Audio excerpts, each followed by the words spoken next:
뜨거웠죠. 네. 다른 말을 못하겠고, 네. 네.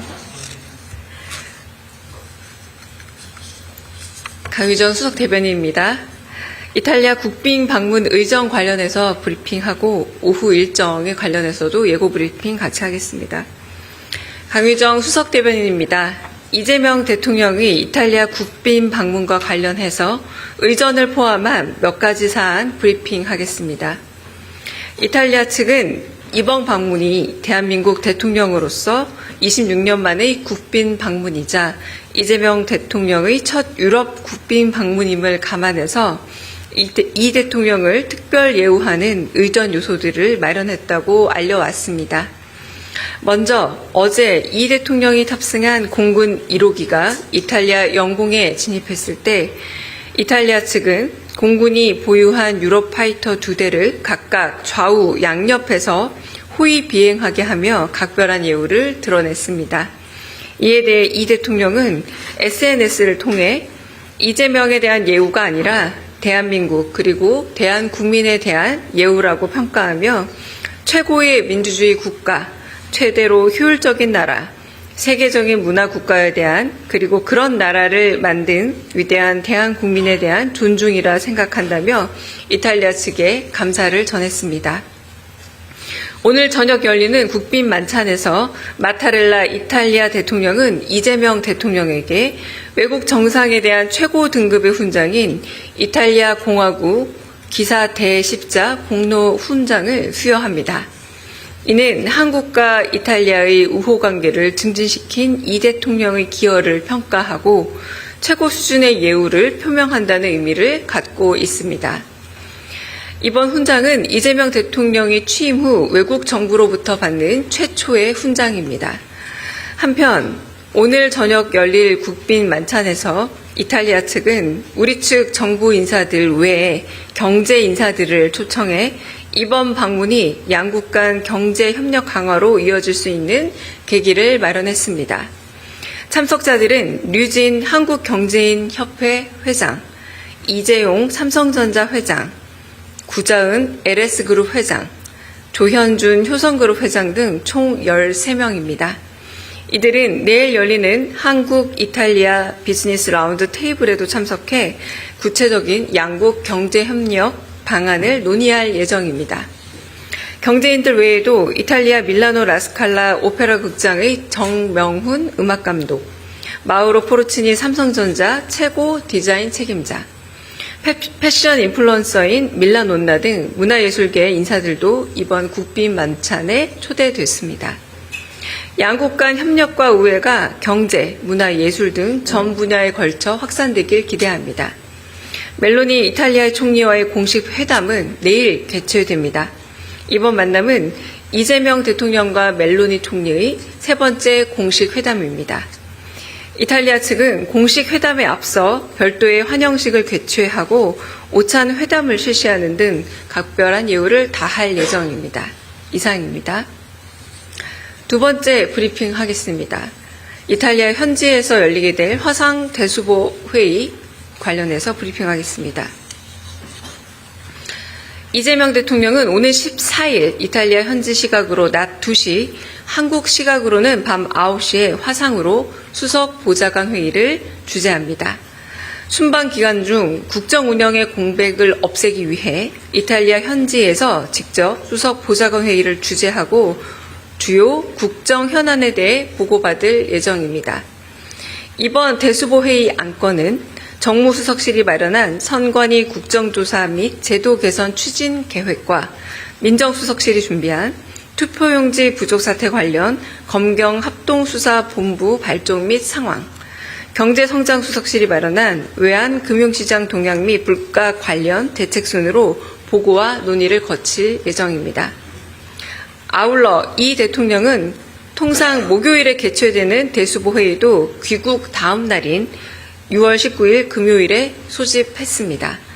19일 대수보 회의 주제는 여름철 자연재해 대응체계 점검입니다. 이를 통해 이 대통령은 귀국 즉시 민생과 국민 안전을 1순위로 챙길 예정입니다. 이상입니다. 네, 안녕하세요. 강유정 수석대변인입니다. 모두 수고하십니다. 유럽 방문 2일차입니다. 오늘 오전에 개최된 한국 벨기에 정상회담 결과와 오후에 개최되는 유럽연합과의 정상회담 기대 성과에 대해 말씀드리겠습니다.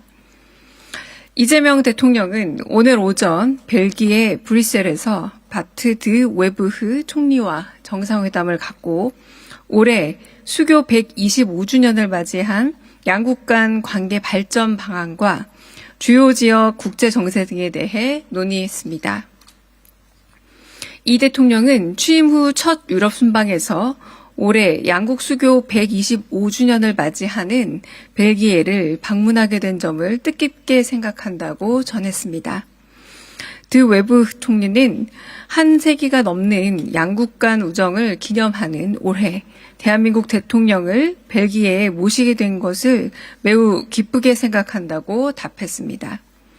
이 대통령은 벨기에가 6.25 전쟁 당시 전투부대를 파병해 대한민국의 자유와 평화를 위해 헌신해 준 것이 한국의 세계 10위권 경제대국 부상에 기여했다며 감사를 전했습니다.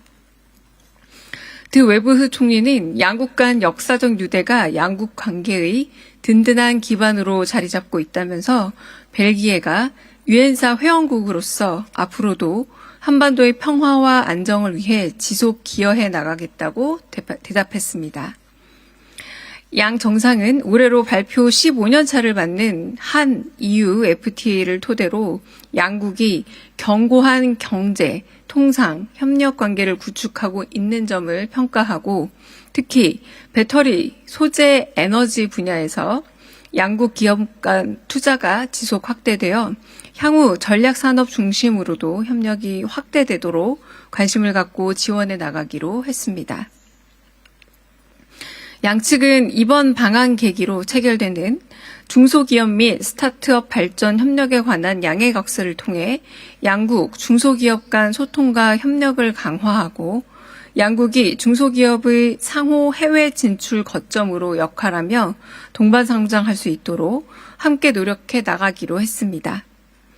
또한 양 정상은 양국 간 교류를 더욱 활성화하기 위해 한 벨기에 간 직항 재개를 위한 방안도 계속 모색해 나가기로 했습니다.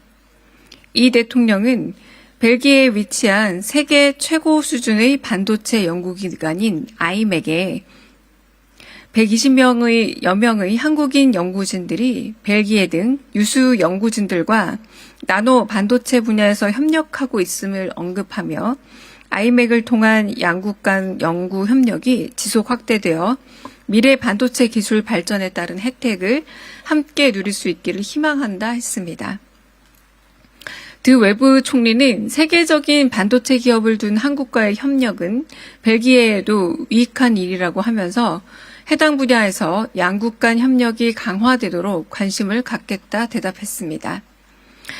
양 정상은 교육 분야에서 양국 간 협력이 활발해 양국 간 미래도 매우 밝다는 데에 공감하고 이번 방문을 계기로 한국국제교류재단과 루벤 대학교 간 한국학 교수직 설치 지원 협약서 체결과 겐트대학교 송도 글로벌 캠퍼스 내 대학원 과정 신설 추진 등을 통해 향후 협력을 지속 확대해 나갈 계획인 점을 평가했습니다. 드 웨브 총리는 양국 국민 간 교류와 상호 이해가 더욱 증진될 수 있기를 기대한다고 했습니다. 양 정상은 주요 지역 정세에 대해서도 의견을 교환했습니다.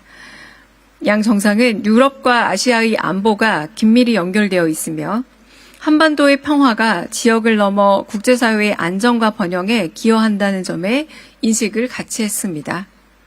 특히 이 대통령은 남북 대화 재개를 위한 우리 정부의 노력을 설명하면서 우리 한반도 정책에 대한 벨기에의 관심과 지지를 당부했습니다. 이번 한 벨기에 정상회담은 수교 125주년 계기 양국 정상 간 유대감을 형성하고 향후 양국 간 협력 비전을 공유한 의미 있는 만남으로 평가됩니다. 특히 유럽의 주요한 물류 요충지이자 EU의 정치-경제 수도인 벨기에와 중소기업 간 경제 협력의 상호 거점 기반을 마련하고 미래세대 협력 확대의 새로운 모멘텀을 마련했다는 점에서 이번 만남이 향후 양국 발전의 주춧돌로 역할할 수 있기를 기대합니다. 다음으로 오늘 오후 이재명 대통령이 가질 유럽연합 측과의 정상회담에 대해 예고 브리핑하겠습니다. 이번 이 대통령의 EU 방문은 안토니오 코스타 유럽연합 정상회의 상임의장 및 우르슬라 폰 데어 라이엔 EU 집행위원장의 초청에 따른 것이므로 것으로 우리 대통령의 8년 만의 EU 방문이기도 합니다.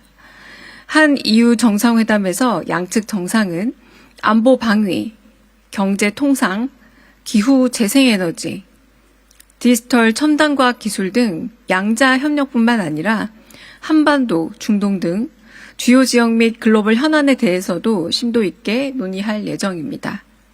EU는 우리의 3대 교역 파트너입니다. 우리 기업 지원 차원에서 최근 EU가 추진 중인 철강 관세 쿼터 TRQ, 탄소 국경 조정 제도 등 국제 규제 입법이 EU의 경쟁력 강화와 기후변화 대응 등 취지에도 불구하고 새로운 무역 장벽이 되어서는 안 된다는 입장을 전달할 계획입니다. 또한 위 사안들에 대해 양측이 계속 긴밀히 소통해 나가고자 당부할 예정입니다. 또한 양측은 중동 전쟁 등 지정학적 위기와 격변하는 국제 정세 속에서 규범 기반 국제 질서, 다자주의, 자유무역 질서의 중요성을 재확인하고 유사 입장 파트너로서의 공조 방안을 논의할 예정입니다.